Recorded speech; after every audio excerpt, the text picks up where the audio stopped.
ही उपासक को नष्ट कर देता है। पूज्य श्री उड़िया बाबा जी महाराज ने कहा कि 1 महीने डट के भजन करे और किसी कारण से एक बार कस के क्रोध कर ले तो 1 महीने का भजन खत्म हो जाता है, 1 महीने का भजन निष्प्रभावित हो जाता है। 12 महीने में अगर 12 बार हमने क्रोध कर लिया तो साल भर का भजन चौपट हो गया। यहाँ दिन में 12 बार होता है, साल में 12 बार की तो बात थोड़ी थोड़ी देर में नाराजगी आ जाती है। क्रोध भगवत प्राप्ति के मार्ग में बहुत बड़ी बाधक वस्तु है। तुम जान लो ये क्रोध तुम्हारी अवनति का मूल कारण है। जो अपने आते हुए क्रोध को रोक लेता है उसको निश्चित भगवत प्राप्ति होती है। जो मनुष्य, जो उपासक अपने क्रोध के वेग को नहीं सहन कर पाता वो भयंकर से भयंकर कुकर्म करके विनाशकारी स्थिति को प्राप्त हो जाता है। इस जगत में क्रोध के कारण लोगों का नाश होता देखा गया है। इसलिए उपासक को कभी किसी पर क्रोध नहीं करना चाहिए। क्रोधी मनुष्य भयंकर से भयंकर पाप कर सकता है। क्रोध के वशीभूत उपासक अपने गुरुजनों की हत्या भी कर सकता है। क्रोध से भरा हुआ पुरुष कठोर वाणी के द्वारा अपने गुरुदेव की अवहेलना भी कर सकता है। क्रोध बड़े से बड़े सम्माननीय का अपमान भी करा देता है, ऐसा हमने देखा है। क्रोधवश अपने अबध्य गुरुजनों की भी हत्या कर सकता है जो क्रोधी जन है। बोले क्रुद्धा पापम नरः कुर्यात् क्रुद्धो हन्यात् गुरुनपि क्रुद्धा पुरुषया वाचा श्रेयसोप्य मन्यते। इसलिए हे भाई, उपासक को कभी भी किसी भी स्थिति में क्रोध नहीं करना चाहिए। क्रोधी कोई भी गंदा से गंदा कार्य कर सकता है। क्रोधवश अवध्य पुरुषों की हत्या कर सकता है। क्रोधवश मानो न जाने क्या क्या कर सकता है। इन दोषों को देखते हुए जब उपासक के हृदय में क्रोध प्रकट हो तो तत्काल मौन हो जाए और वहां से हट जाए। जिस जगह से क्रोध प्रकट हो रहा है चुपचाप सह जाए। क्रोध सहने में ही कल्याण है। क्रोध आएगा तो हमारे हृदय को जलाएगा और जो उस क्रोध की जलन को सह जाएगा वो पवित्र हो जाएगा, वो भगवान का प्यारा बन जाएगा। क्रोध करने वाले पुरुष के प्रति जो बदले में क्रोध नहीं करता, समझना, क्रोध करने वाले पुरुष के प्रति जो बदले में क्रोध नहीं करता वो अपने को और दूसरों को भी महान भय से बचा के परम कल्याण करने वाला बन जाता है। क्रोध करने वाले पुरुष के प्रति भी जो बदले में क्रोध नहीं करता वो अपने को और दूसरों को भी महान भय से बचा के परम कल्याण करने वाला बन जाता है। यदि मूढ़ एवं असमर्थ मनुष्य तुम्हें क्रोध दिलाने की चेष्टा करें तो तुम बलवान बनो, उनकी बातों पर मुस्कुराओ और क्रोधित मत हो, गुस्सा मत करो। क्रोध करोगे तो आपका भजन नष्ट होगा। अपने चित्त को वश में रखने की सबसे बड़ी औषधि है मौन हो जाना। यदि कोई गाली दे रहा उस समय निश्चित मौन हो जाना चाहिए, बिल्कुल मौन हो जाना चाहिए, चल देना चाहिए। यदि सामर्थ्य ना हो वहां खड़े रहने तो बिल्कुल चल देना चाहिए, सुनना ही नहीं चाहिए क्या कह रहा है। जो उपासक परम शक्तिशाली होकर भी नीच पुरुषों के द्वारा दिए हुए अपमान को सह लेता है और क्रोध नहीं करता है, देवता उसके चरणों की वंदना करते हैं। समस्त लोक परलोक में वो जय का भागी होता है और वो महा आनंद को प्राप्त होता है। इसलिए बलवान या निर्बल कोई भी तुम्हें सताने की चेष्टा करे तो तुम क्षमा भाव को धारण करना, कभी क्रोध को स्वीकार मत करना। साधु सदैव क्रोध पर विजय प्राप्त करता है। संतों का यह मत है कि क्षमा को ही सदैव धारण करना चाहिए। क्षमाशील पूरे संसार पर विजय प्राप्त कर लेता है। झूठ को सत्य से जीत लो, क्रोध को क्षमा से जीत लो, क्रूरता को दयालुता से जीत लो। यदि ऐसा जीत लिए तो तुम महात्मा कहे जाओगे। दूरदर्शी उपासक वही है, वही तेजस्वी उपासक है जो दूसरों के द्वारा किए हुए अपराध पर भी क्रोध नहीं करता। जो लाख उपाय करे पर क्रोध ना आवे तो समझ लो वो भगवान के नजदीक पहुंच चुका है। वो तत्वदर्शी महात्मा भगवान के नजदीक पहुंच चुका है। जब लाख उपाय किए जाए उसको क्रोध लावे, जैसे एकनाथ जी कितना उपाय किया। एक तो गंगा स्नान करके जब आते तो थूक देता ऊपर से, मलेच्छिकुल का थूक देता कहते हैं। 100 बार थूका, 100 बार गंगा। 1-2 बार थूकने के बाद अपने लोग तो चढ़ जाते ऊपर और उसको पीटते जाके, तुम्हें दिखाई नहीं दे रहा हम गंगा स्नान करके आ रहे। 100 बार थूकले पर भी वो 100 बार गंगा स्नान करे, अब तो रहा नहीं गया। वो ऊपर से उतर के साष्टांग दंडवत किया। एकनाथ जी ने कहा क्या बात हो गई? बोले मुझ अपराधी को क्षमा करें, हमने 100 बार आपके ऊपर आपको परेशान। बोले भैया आप जैसा उपकारी तो कोई होगा नहीं। दिन में बहुत वो 2 बार गंगा स्नान करते, प्रातः और शाम। आपकी कृपा से 100 बार गंगा स्नान हुआ। आपके चरणों में प्रणाम, आप ऐसी ही रोज कृपा किया।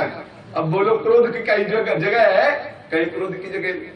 कुछ तो चंडाल चौपड़ी बैठी रहती थी एक चौतरे पे, और एक लात जी को किसी भी तरह गुस्सावे ऐसा उपाय सोचते थे। एक ब्राह्मण आया, बोले हमारे को कुछ रुपए की आसक्ति। बोले 200 रुपया देंगे, जाओ एक नाथ जी को गुस्सा दिला दो बस उनको। बोले अभी जाते जाते गुस्सा, वो जूता पहले उनके पूजा गृह में चले गए। उन्होंने आसन दिया और बैठाला, बड़े प्यार से भगवान का चरणामृत दिया, प्रसाद दिया। कोई नाराजगी नहीं। उसको लगा कि ये बड़े विचित्र, सोचा था कि जूता पहन के अंदर जाएंगे तो जरूर डांट लगा देंगे। ठाकुर जी के पास बिना जूता पहन, वो सब में ठाकुर देखते थे, इसलिए नाराज के उसने किया। जिस समय अतिथि सत्कार के लिए भोजन की थाली लगाई गई, पत्नी परोस रही थी भोजन, तो वो आसन से उठा, पत्नी की पीठ में ऊपर लद गया जाके। बोले अब नाराज होंगे, इसमें तो नाराज हो। तो उन्होंने कहा संभालना संभालना। बोले हमें बेटे को संभालने का अभ्यास है, आप चिंता मत करें। एकनाथ जी की पत्नी ने कहा मुझे बेटे, वो बेचारा रो पड़ा, कई उपाय किए लेकिन रो पड़ा। तो उन्होंने पूछा क्यों रो रहे? बोले हमारे 200 रुपया मारे गए। बोले कैसे मारे गए? तो उन्होंने बताया वहां बैठे हुए लोगों ने कहा था कि आपको नाराज कर दे तो 200 रुपया मिल जाता, आप नाराज ही नहीं हो रहे, मैं क्या करूं? बोले आके बता देते, पहली बार में नाराज हो जाते। बोले 200 रुपया। इतने महात्माओं के ऐसे ऐसे उदाहरण है कि लोगों ने कितना उनको क्लेश दिया लेकिन कभी नाराज नहीं हुए। क्रोध करत जे अनसहन निंदक तीनों पैन। महाप्रभु श्री हरिवंश चंद्र जी के लिए मंगल में श्री सेवक जी ने गान किया है। जो उत्पन्न हुए क्रोध को अपनी विवेक बुद्धि से दबा लेते हैं, वो निश्चित श्री भगवान के समीप पहुंच चुके हैं। क्रोधी मनुष्य किसी कार्य को ठीक ठीक नहीं समझ पाता है। वो ये नहीं जान पाता कि क्या मर्यादा है, क्या करना चाहिए, क्या नहीं करना चाहिए। इसीलिए क्रोधी मनुष्य अपने गुरुजनों को भी कटवचन बोल देता है। क्रुद्धो गुरून क्रुद्धस तुदत्यपि। बोले हन्त्यवध्यानपि क्रुद्धो।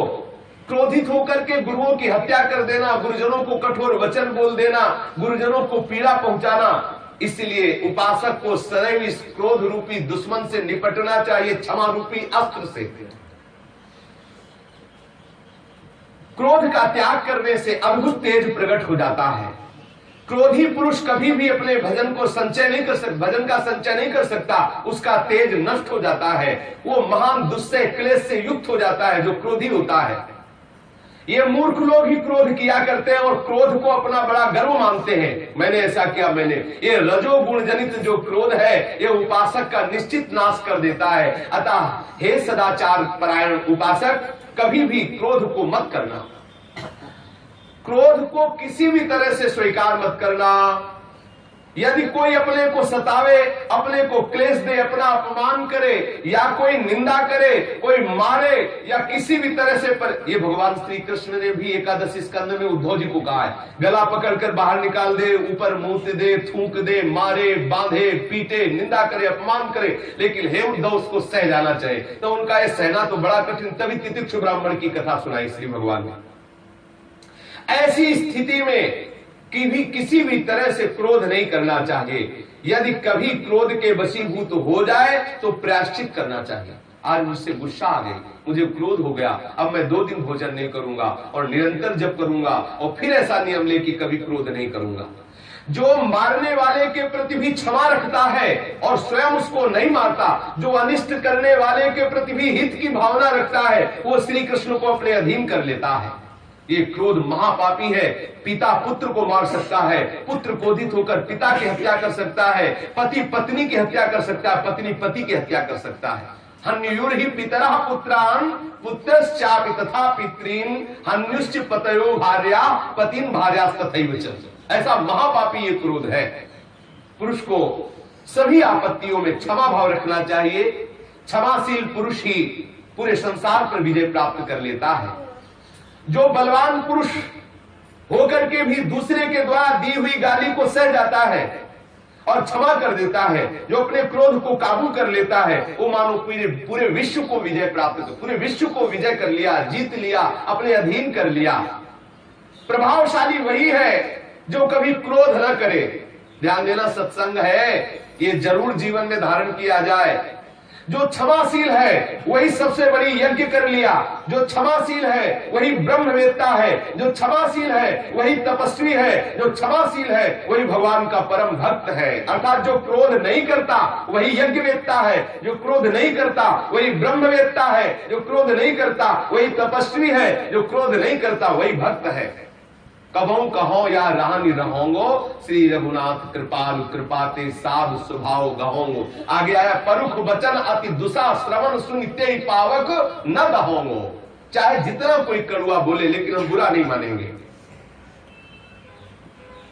साधक को सदा क्षमा का आश्रय लेना चाहिए। जिस समय साधक सब कुछ सहन कर लेता है उसी समय वो ब्रह्म भाव को प्राप्त हो जाता है। ये देख लो, क्षन्तव्यमेव सततम पुरुषेण विजानता, यदा हि क्षमते सर्वं ब्रह्म संपद्यते तदा। जो सब कुछ सह जाता है, गाली अपमान निंदा सब कुछ सह जाता है, सब कुछ सहन कर लेता है और सबको क्षमा करता है, वो ब्रह्म भाव को प्राप्त हो जाता है, ब्रह्मानुभूति के योग्य हो जाता है। क्षमावान को इस लोक में सदैव सब सुख पहुंचाते हैं, क्षमावान को परलोक में सब आदर के साथ लेते हैं, क्षमावान को लोक परलोक सब जगह सम्मान प्राप्त होता है। इसलिए उपासक को कभी भी क्रोध नहीं करना चाहिए, सदा क्षमा भाव से क्रोध को नष्ट करते हुए श्री हरि का भजन करना चाहिए। श्री राधा वल्लभ लाल की जय।